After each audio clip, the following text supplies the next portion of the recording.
Zucchini, pumpkin, acorn, butternut, spaghetti, or any other squash, you can make squash flour that can be used just like a flour for baking, for thickening, for sauces. It is great and you won't regret it. Squash flour. What is it? How do we make it? And how do we use it? We get asked quite often, what is squash flour? And the answer to that is actually quite simple. It is squash, whether it be a summer squash like zucchini, or a winter squash like acorn squash or pumpkin squash, that is cut up, dehydrated, and then ground into a flour. For the summer squashes, they're quite easy because you just cut them up and dehydrate them. That's all the steps that you have other than grinding. For the winter squash, there's an extra step where you need to bake it first to the same consistency as you would and length of time as you would to cook it, and then you dehydrate it after that. How do we make squash flour? Answer that, super simple. I'll just get these out of the way. Here I have a very large zucchini. We let them grow this big because that means we get more flour out of it. This giant zucchini will only get us about 1 cup of flour. So super simple process. Again, this is a summer squash. We don't need to cook it first. I just cut it with a chef's knife and I try to cut it as thin and as even as possible. And I just cut it into slices. 1 zucchini this size will fill up our dehydrator. Another fun thing to do with zucchini in the dehydrator is make zucchini chips. Just soak them in a little bit of oil and vinegar and then dehydrate them. Yum. We like to grow squash to make flour because it is quite an easy plant to grow. You get a lot of volume of that plant and you can replace some of the flour, which we personally cannot grow like wheat flour on our property right now. We do not have enough space. In addition, you're getting the added benefit of the nutrients that are in the squash going into what you're baking as a flour.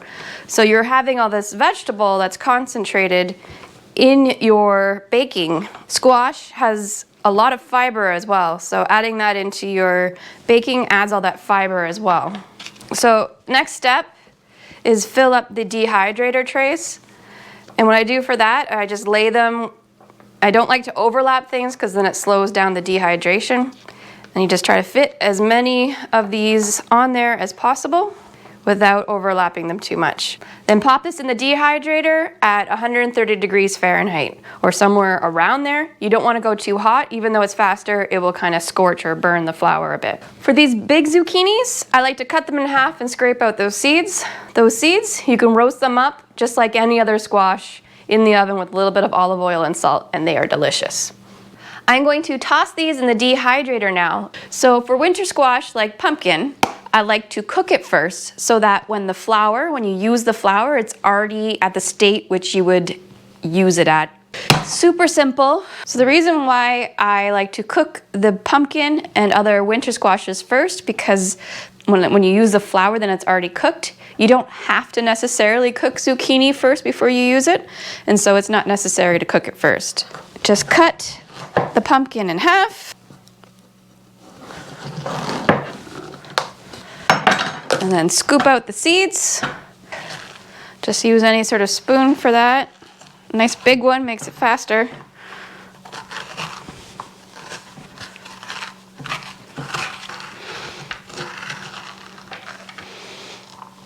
That's a good amount of seeds. It's going to be tasty. Then you take just a simple baking sheet with a piece of parchment paper on it, so you have a clean baking sheet. Poke a few holes in it. That lets the seam escape. And then just toss this in the oven for about half an hour. I've taken the zucchini out of the dehydrator because it's nice and crispy now, so it's time to turn it into flour.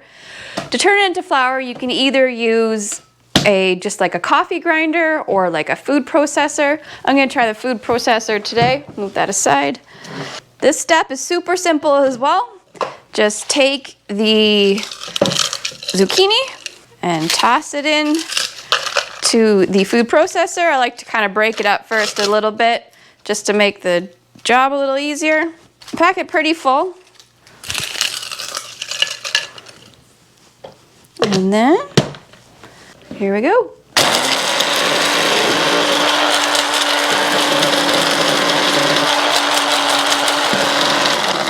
Okay, and then let it settle for a little bit before you take the lid off, because you're going to get a lot of the flour just aerating into the air and you'll breathe it in and it's not fun. So once it's settled, you take the lid off, and then I like to put it through a sieve because not all of it's going to be the same size. And then just put the stuff that didn't grind back in. And then add more. And then just continue until the whole thing has been ground into flour. So the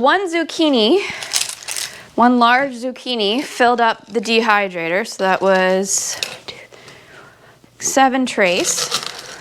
And we'll be able to show you what one large zucchini turns into in the end.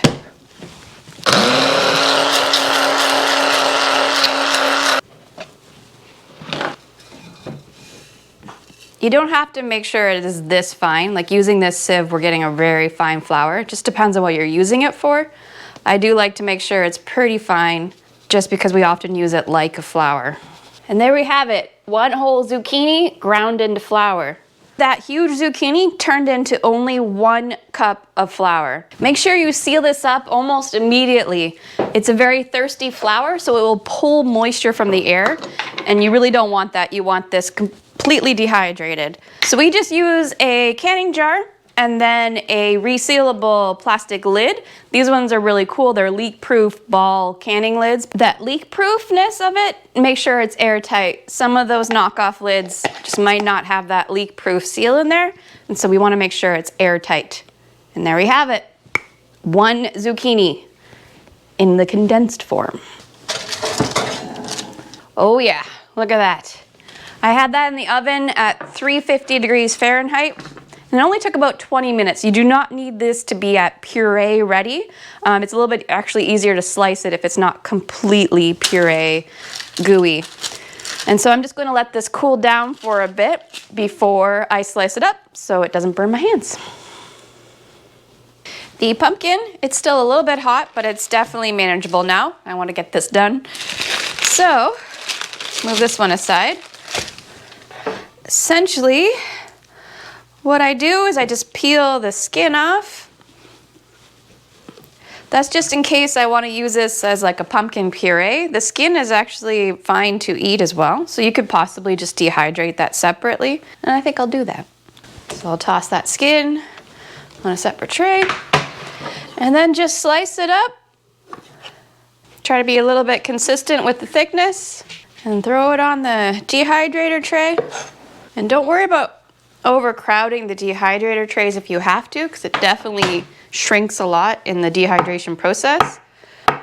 But this is just a small pumpkin, so I'm going to spread it out across a few trays. So this pumpkin is still quite firm, so I can put this directly on the dehydrating tray. If you were to bake it a little bit too far, that's fine. I just then put parchment paper down first, and then you can just spread it on the parchment paper and you can dehydrate it like that. So that pumpkin, it did 3 dehydrator trays. We'll just throw this in the dehydrator, the same as the zucchini, about 130 degrees Fahrenheit, and cook it till it's crispy, and then we can move on to making it into flour. The pumpkin is done dehydrating now, and just look how much it shrank, and just look how crispy it is. That means it's done. And I'm going to use the coffee grinder this time, just because I can. I don't expect all that much out of this because it was a small pumpkin, but let's see what we get.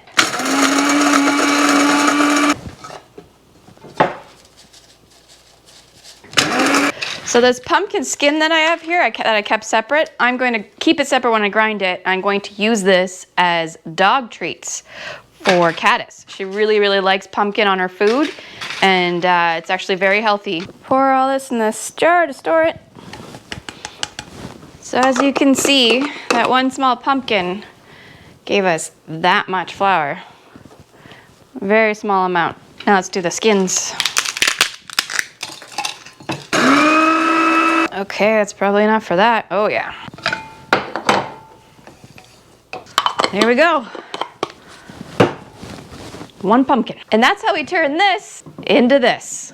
It doesn't really seem like much, like this is not a lot of zucchini flour. However, if you think about what you started with, something about this size turned into this, so much less space taking up, so much more time that you can keep it for, and there's so many recipes we can use it in. So check out our video that we have where we use both the squash flour and the pumpkin flour to make some tasty treats. I am Amanda, and you are watching the Wilderstead.